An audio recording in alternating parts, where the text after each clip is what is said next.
Bonsoir à tous. Aujourd'hui, on va parler de comment déployer facilement et manager ces microservices avec Traffic Enterprise Edition. Et je vais vous parler un petit peu de Mesh, qui est le service Mesh qui a été introduit récemment chez Containous. Donc, je vais d'abord me présenter, je m'appelle Mickaël Mathur, je suis Solution Architect chez Containous actuellement. Donc, je partage mon temps entre la partie, ce que j'appelle Sales, c'est aider Adrien, le commercial, à vendre la solution Enterprise et travailler sur tous les projets open source sur lesquels je suis mainteneur, que ce soit Traffic ou Mesh. Et j'aide les équipes de dev à automatiser pas mal de choses. Donc Containous, société basée à Lyon, fondée à Lyon par Émile Vosges, il y a 3 ans maintenant. Il est le créateur de Traffic. Donc Traffic est un projet qui a 4 ans. Je reviendrai un petit peu dessus après. On délivre actuellement Traffic Enterprise et Mesh. Donc la partie Ingress, la partie Service Mesh et la partie Enterprise de notre Ingress. Actuellement, on a à peu près 30 personnes, majoritairement basées en France, mais avec quelques personnes en Pologne, à Stockholm, en Afrique du Sud, au Brésil et aux États-Unis, et le Canada aussi. Pour commencer, pourquoi Traffic? Quelle a été l'idée d'Émile, où il en est arrivé pour arriver à builder Traffic et à proposer Traffic à la communauté? Donc vous savez très bien que durant les dernières décennies, le software architecture a changé énormément. Donc dans les années 90, c'était plus du spaghetti oriented, donc du copy-paste. On prenait du code à droite à gauche, on le copiait et on le collait. Dans les années 2000, c'était plus des belles couches qu'on empilait. Donc ça, je pense que tout le monde a connu cette partie-là. Et maintenant, on est plus dans les années 2010, orienté microservices avec des raviolis. Donc c'est le début des microservices, donc tout le monde est fier. Il y a un slide que j'aime beaucoup, que tu nous as présenté tout à l'heure, c'est on voit que tout est beau, tout est rose, on découvre des nouvelles technologies, des choses que l'on ne connaît pas, mais qu'est-ce qui se passe? Ça commence à devenir vite le bazar. On a beaucoup de services et on a une problématique, c'est comment router le trafic entrant du cluster jusqu'au bon service au sein de son cluster. Alors vous me direz, mais il y a déjà des choses qui existent, donc vous connaissez sûrement tous ces outils qui permettent d'orchestrer des conteneurs, du service registry, etc., des KV store, qui vont permettre d'avoir des informations par rapport aux conteneurs qui run dans votre infrastructure. Mais ils ont tous une petite faille, ces outils, c'est qu'il faut gérer, manager de la configuration qui est différente pour chacun. Et du coup, j'aime bien cette petite blague, quel est le meilleur moyen d'écrire du YAML, c'est d'utiliser une règle sur son ordinateur pour ne pas avoir de problème d'indentation. C'est pour vraiment parler du fait qu'on a à chaque fois besoin de réapprendre un nouveau langage de configuration pour tel et tel produit, et que c'est à chaque fois différent. Et du coup, on s'est dit, mais pourquoi ne pas réutiliser toutes les informations qui sont présentes dans ces orchestrateurs et à arriver à justement leverager ces informations pour les récupérer et arriver à router le trafic entrant dans le cluster jusqu'au bon endroit. Donc voilà l'idée. C'est ici que Traffic est arrivé. Donc il y a eu pas mal d'étapes, etc. Mais il y a une chose qui est très importante dans le Traffic, c'est la petite flèche qui est ici. C'est marqué Auto Discovery. Donc je rentrerai un petit peu en détail tout à l'heure là-dessus. Mais Traffic est dans la capacité de se connecter à un orchestrateur et récupérer des informations, créer une configuration complètement dynamique et router le trafic entrant. Donc le trafic depuis l'Internet jusque dans l'infrastructure grâce à Traffic. Donc après on apporte les métriques, le tracing, les logs, l'HTTPS. Je vous ferai une petite démonstration tout à l'heure. Donc Traffic, comme je vous le disais, c'est un projet qui a 4 ans. Actuellement, il y a un peu plus de 27 000 stars sur GitHub, donc un projet qui est assez populaire. On a plus de 1,4 milliard de téléchargements sur le Docker Hub, ce qui en fait un des projets les 10 plus téléchargés au monde, actuellement sur le Docker Hub. On estime qu'on est à peu près dans un des top 15 projets Go actuellement au monde, et on a plus de 450 personnes qui ont contribué au code source de Traffic. Donc vraiment un projet qui est drivé par la communauté.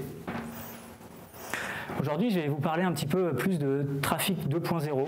Donc Traffic 2.0, en 4 ans, c'est la première version breaking que l'on fait chez Containous. Donc on a beaucoup retravaillé la documentation parce que la communauté n'était pas très satisfaite de la documentation actuelle. On a essayé de clarifier les concepts en introduisant des nouvelles choses par rapport à Traffic 1, pour ceux qui connaissent. D'ailleurs, qui connaît Traffic 1? Qui a utilisé Traffic 2? Ok, c'est pour ça que je vais accentuer sur Traffic 2 qui a été réalisé en septembre.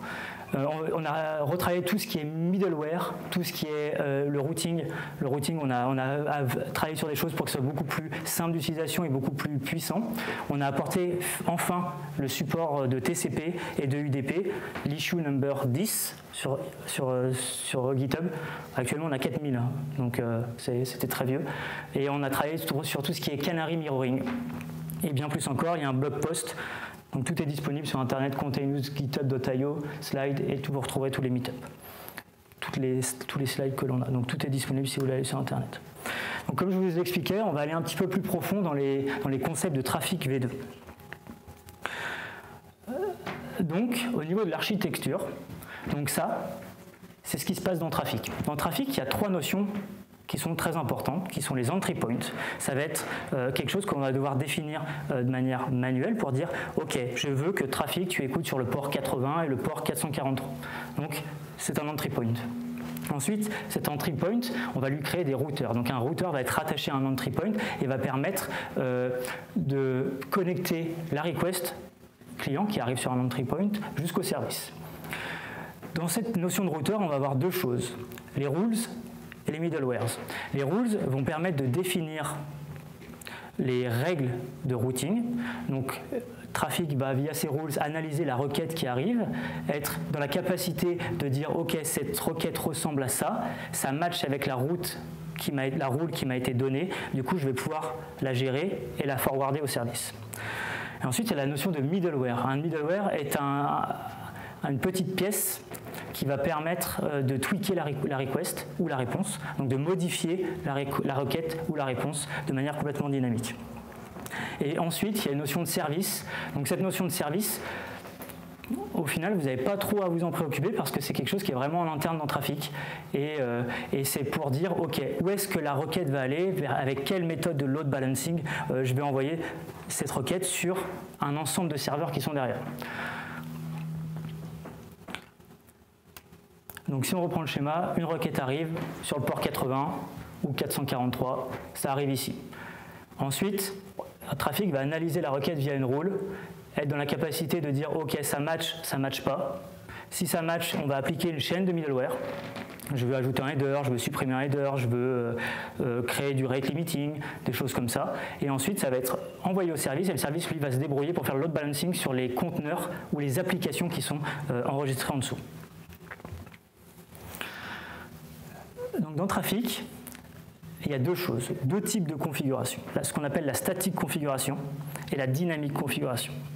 Donc, la static configuration, c'est quelque chose qui doit être défini avant le démarrage de Trafic et qui va permettre justement de dire ok, je veux définir mes entry points, donc Trafic, je veux que tu écoutes sur le port 80 et sur le port 443. Et il va y avoir la connexion au provider. Alors un provider, tout à l'heure je vous ai parlé de l'autodiscovery. Et bien en fait, cet autodiscovery, c'est Trafic, on va lui dire s'il te plaît Trafic, écoute le provider Kubernetes, ou écoute le provider Docker, ou écoute le provider Consul, ou écoute le provider Eureka, ou Mesos, ou Consul. Donc on a toute une panoplie de providers disponibles pour Trafic. Et Trafic est dans la capacité de se connecter à ce qu'on appelle provider, récupérer les informations des containers, des VM, de ce qui est enregistré dans ce provider et être dans la capacité de créer dynamiquement les rules, les middleware et les services sans pour vous d'avoir besoin d'éditer des grands fichiers de configuration à chaque fois qu'un nouveau service apparaît. Et ensuite, il va y avoir la partie dynamique configuration. Ce que je viens de vous expliquer, il se connecte au provider, il récupère les informations et il arrive à construire les routeurs, les services, les middleware, les certificats. Tout ça via des calls API ou se binder à des events Kubernetes par exemple ou Docker. Donc est-ce que jusque-là vous avez compris les grands concepts de Trafic? Pas de problème, vous n'avez pas de questions?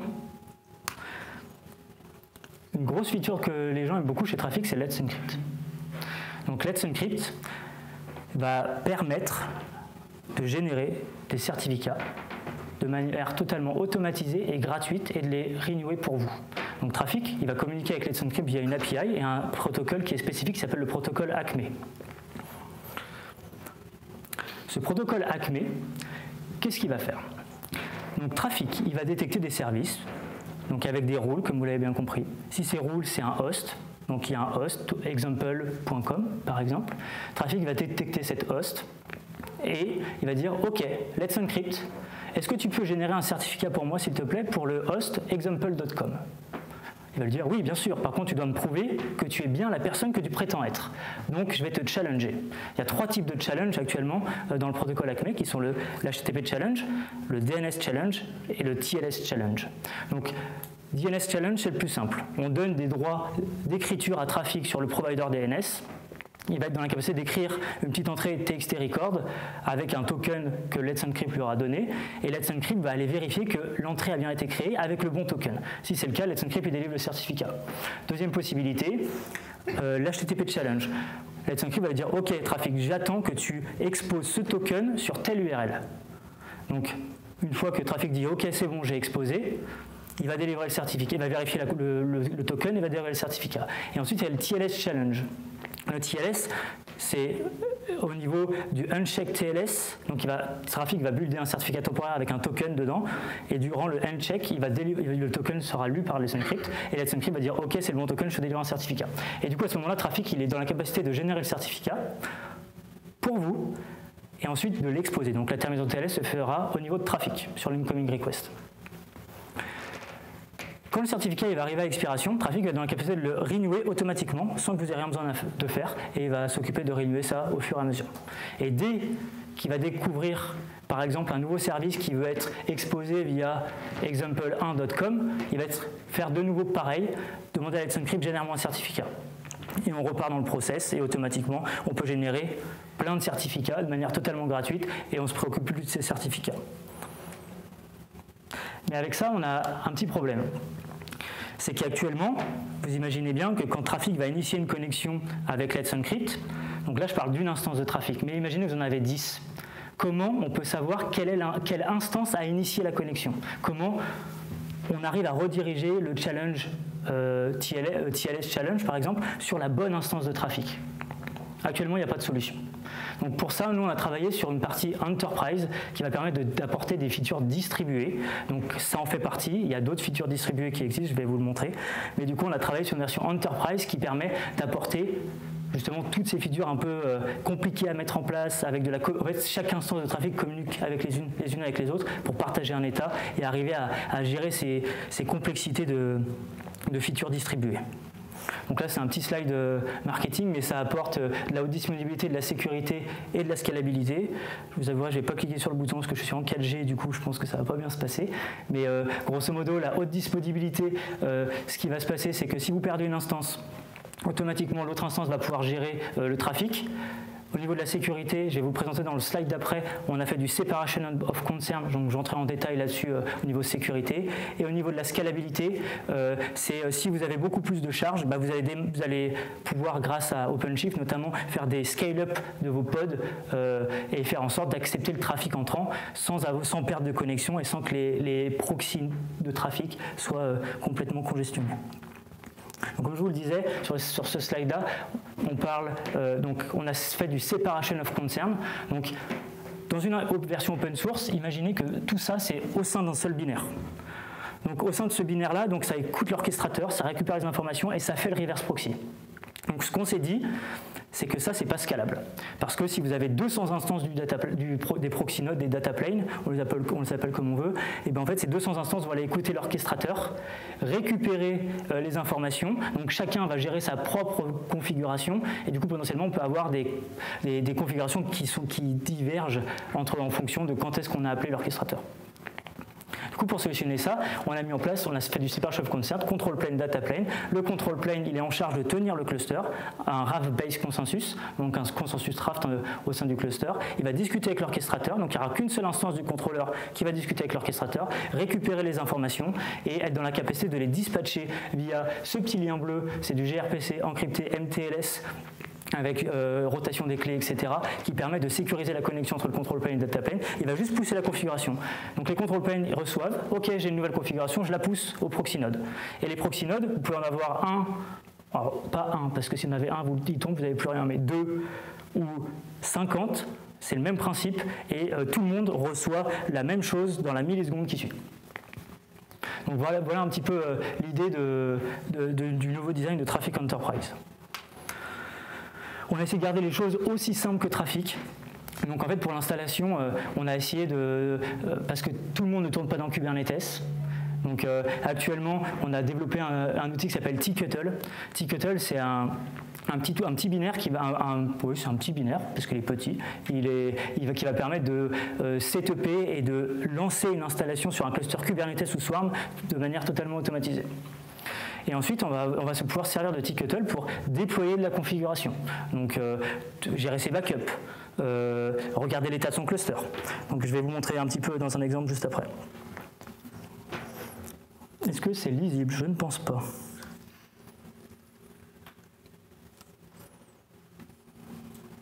Est-ce que vous arrivez à peu près à lire? Oui? Non? C'est bien là? Donc, comme je vous le disais, je vais reprendre les deux commandes qui étaient dans le slide précédent. Et du coup, ce qui va se passer, je vais faire un Tcuttle setup. Le Tcuttle setup va me générer des certificats. Ces certificats seront utilisés pour après communiquer. Donc Tcuttle va communiquer avec le contrôleur de manière sécurisée via des certificats. Et du coup, ils vont être générés via la commande Tcuttle setup. Et ensuite, je vais lancer une commande qui s'appelle Tcuttle setup gen, avec un nom. Mon cluster, je lui donne un nom, une licence, parce que le produit est sous licence, et je vais lui dire que je veux un contrôleur et 2 proxy nodes dans mon cas, et je vais simplement faire un pipe kubectl apply -f et vous verrez juste en bas, ici, je vais zoomer un peu, on devrait voir apparaître des pods, parce que le cluster est en train de s'installer. Donc qu'est-ce qui se passe? Le contrôleur il démarre, il va discuter un peu avec Kubernetes parce qu'il y a besoin d'aller écrire des secrets, des choses comme ça. Et ensuite, une fois que le contrôleur est up, les 2 proxys qui sont ici vont aller se connecter au contrôleur et vont lui dire « Ok, monsieur le contrôleur, on est prêt à accepter de la requête, on attend ta configuration, on y va. » Donc je vais attendre que tout démarre. Donc là, pour information, je suis sur un cluster OpenShift en 4.2. Donc j'ai 3 masters, 3 workers, qui a été démarré il y a quelques heures. Donc voilà la console OpenShift. On retrouve les mêmes nœuds qu'ici. Donc je ne mens pas, je suis sur un vrai cluster OpenShift. Donc vraiment, grâce aux outils de Red Hat, on peut installer un cluster OpenShift vraiment très très facilement, sans se poser de questions, et on est pratiquement sûr à 100% que ça marche. Je ne dirais pas on est sûr à 100%. Donc mon cluster a démarré, je vais juste faire je dois appliquer des annotations sur mes pods, donc je vais m'ajouter ma petite commande qui va m'ajouter mes pods. Ensuite, ce que je vais faire, c'est que je vais utiliser encore Tcuttle, et mon Tcuttle, je vais l'utiliser pour déployer de la configuration. Donc, comme je vous l'expliquais, je vais faire un Tcuttle apply. Donc, le Tcuttle, là, il utilise les certificats, il communique directement avec le contrôleur en faisant un port forward et avec des certificats. Donc là, au niveau sécurité, on est optimal.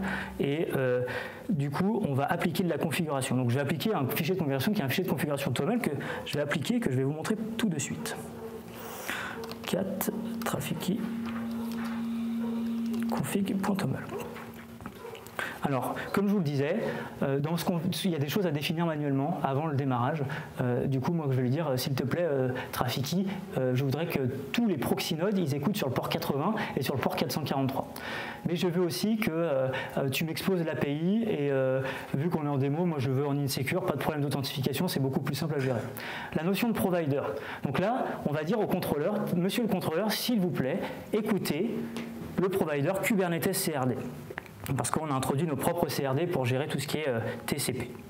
De plus, on va simplement lui dire, s'il te plaît, aussi, monsieur le contrôleur et les proxy nodes, on voudrait avoir des metrics, et on va utiliser le provider de metrics qui est Prometheus. Et ensuite, je vais vous faire un petit peu d'ACME. Donc là, je définis un CERT Resolver, je définis juste un email, et je lui dis que je veux faire du TLS Challenge. Alors pourquoi je définis juste un email comme ça sans plus d'informations? C'est parce qu'avec Traffic Enterprise, on arrive avec une version avec un compte Let's Encrypt qui n'a pas de limite. Peut-être que vous savez, mais Let's Encrypt a des limites. Et en fait, avec ce compte-là, on arrive sans limite pour trafiquer. Donc ça a été déployé. Donc normalement, je devrais pouvoir accéder à mon dashboard. il s'avère que j'accède à mon dashboard et en plus il s'avère que j'ai un petit cadenas là, avec un petit certificat qui m'a été généré. Alors je ne sais pas si on voit bien, ça zoome, mais c'est marqué Issued by Let's Encrypt, généré. Donc j'ai bien un certificat valide, donc j'ai démarré mon cluster et automatiquement Traffic s'est occupé de me générer mes certificats. Donc voici le dashboard de Traffic. Donc là j'ai des nœuds qui sont done parce que j'ai annotate mes pods, donc ils sont tombés, ils ont redémarré, mais du coup au final pas trop de problème, j'ai juste l'information qui sont done. On voit que j'ai des entry points qui sont ouverts. Alors en activant l'API, j'ai ouvert le port 80, ça c'est un peu caché mais c'est écrit dans la documentation. Donc dans la configuration c'est pas explicite mais c'est disponible. Et ensuite on voit qu'on retrouve la notion de routeur, de service et de middleware dont je vous parlais tout à l'heure. Et pareil pour la partie TCP. On voit que le tracing est off, les métriques c'est Prometheus et que j'ai pas d'access log parce que je n'en ai pas besoin. Et on retrouve le provider qui est utilisé. Donc là c'est tous les services qui sont exposés. Donc j'ai exposé différentes choses, notamment un Grafana et pardon, ça frise un peu. Un Grafana qui va me permettre de représenter les métriques parce que tout à l'heure j'ai activé la partie metrics. Donc je vais accéder à cette URL. Hop. Donc là, automatiquement, j'ai mes metrics qui remontent dans mon dashboard Grafana. Allez, la 4G. Manage, trafic.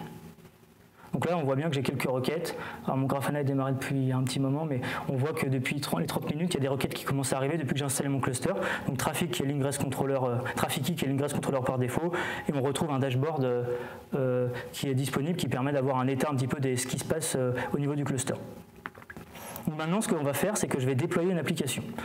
Je vais essayer de me dépêcher, il ne me reste que 10 minutes.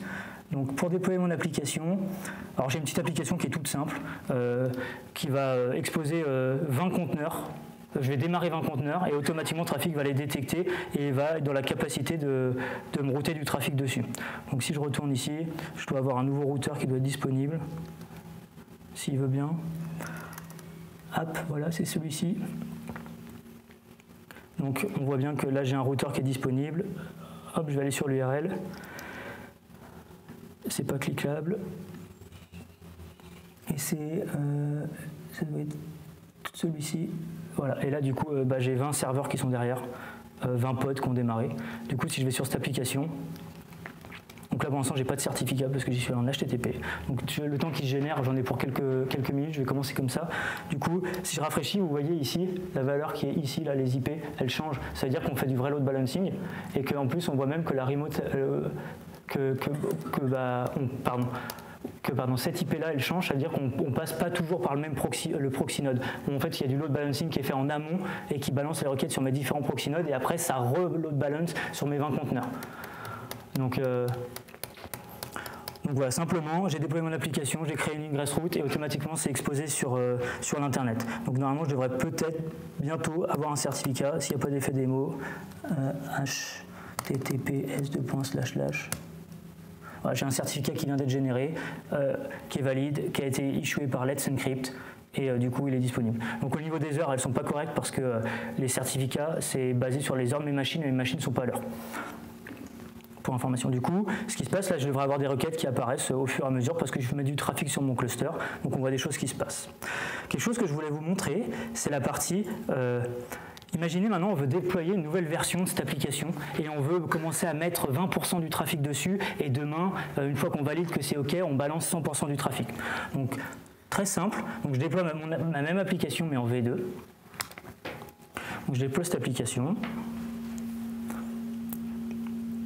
Donc, on va attendre quelques secondes que l'application démarre correctement. Je retourne sur mon app, donc toujours sur la même URL. Je l'appelle, j'ai ma nouvelle version qui est arrivée. Mais j'ai que, du coup, ce qui a été défini, là quand j'ai créé, automatiquement j'ai mis que 20%. Donc une requête sur 4 part sur le nouveau service. Donc maintenant on va se dire, ok, je préfère ma nouvelle version, elle est beaucoup plus sympa, j'ai un bon petit fromage qui est affiché, on va continuer là-dessus. Du coup, ce que je vais faire, c'est que je vais aller sur administration, CRD, parce que du coup j'ai un CRD qui me permet de gérer ça. Trafic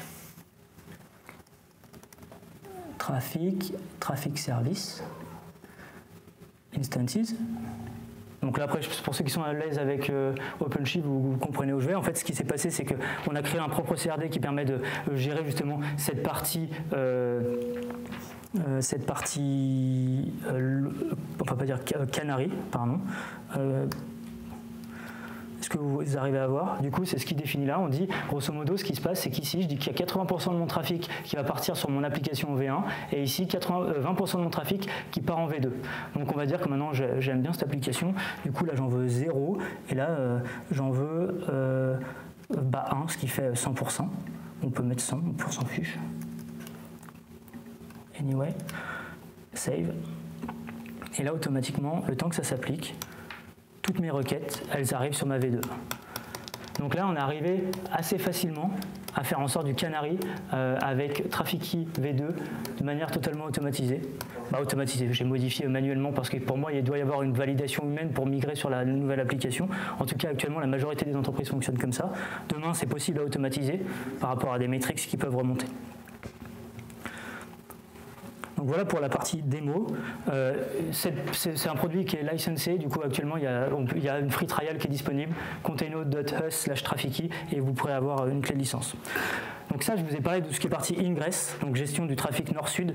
Et en fait, récemment, on a sorti un outil qui s'appelle Mesh, qui est un produit open source, qui permet de gérer le trafic est-ouest au sein d'un cluster Kubernetes uniquement.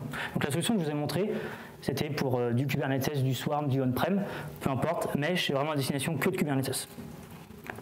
Pour nous, qu'est-ce que Mesh? Mesh, est léger, non invasif. C'est un service Mesh léger et non invasif et qui est facile à configurer, qui permet de la visibilité et du management du trafic au sein d'un cluster Kubernetes. Donc, pour faire simple, avant Mesh, quand vous vouliez faire communiquer un pod B avec un pod D, vous alliez faire le nom du service, .namespace, .svc, .cluster, .local. Ce qu'on s'est dit, nous, c'est qu'on pourrait faire en sorte de déployer un petit daemon set sur chacun des nœuds Kubernetes, je dis bien des nœuds Kubernetes, qu'on va pouvoir leverager, si on a envie de le leverager, pour pouvoir passer par ce service Mesh et avoir les fonctions de traçabilité, d'observabilité, de circuit breaking et de load balancing avancé en passant par service Mesh. Donc c'est vraiment l'idée. On est beaucoup moins invasif que nos concurrents parce que nous, on ne va pas aller s'amuser avec les IP tables et faire de l'injection de pods dans les de conteneurs dans les pods. De conteneurs dans les pods, pardon. Et en fait, ce qu'on va faire, c'est juste qu'on va déployer sur chacun des nœuds une instance de Mesh, et si vous voulez l'utiliser, vous pourrez l'utiliser. Donc comment c'est fait derrière? C'est du DNS, on patch core DNS, ou on l'installe s'il n'est pas disponible, et tout ce qui va finir par .mesh, automatiquement va passer par le réseau Mesh, et va du coup bénéficier de ces nouvelles fonctionnalités. On pourra y revenir après si vous voulez, durant l'apéro. Donc si vous en voulez en savoir plus sur Mesh, donc c'est toujours buildé on top of traffic. Vraiment, c'est derrière les instances de Mesh et les instances de trafic qui sont configurées via des API. Simplement, on est SMI compliant. Donc SMI, pour ceux qui ne connaissent pas, c'est la spécification qui a commencé à être mise en place par Microsoft. Je sais qu'il y a des gens de Red Hat d'ailleurs qui participent à ce groupe de travail, et on participe à ce groupe de travail pour faire avancer cette spécification. Et c'est opt-in by default. Ça veut dire que en fait, on ne vous force pas à l'utiliser si vous ne pouvez pas l'utiliser. C'est un petit démon qui est là, vous l'utilisez, vous en servez et vous verrez la puissance. Merci à tous, merci à OnePoint de nous accueillir, merci à Red Hat pour la démo de cet après-midi aussi, on a passé un bon moment, on a des stickers et by the way on recrute aussi, donc s'il y en a qui veulent faire un petit challenge sympa, on a un Docker Run qui permet de s'amuser. Merci à tous.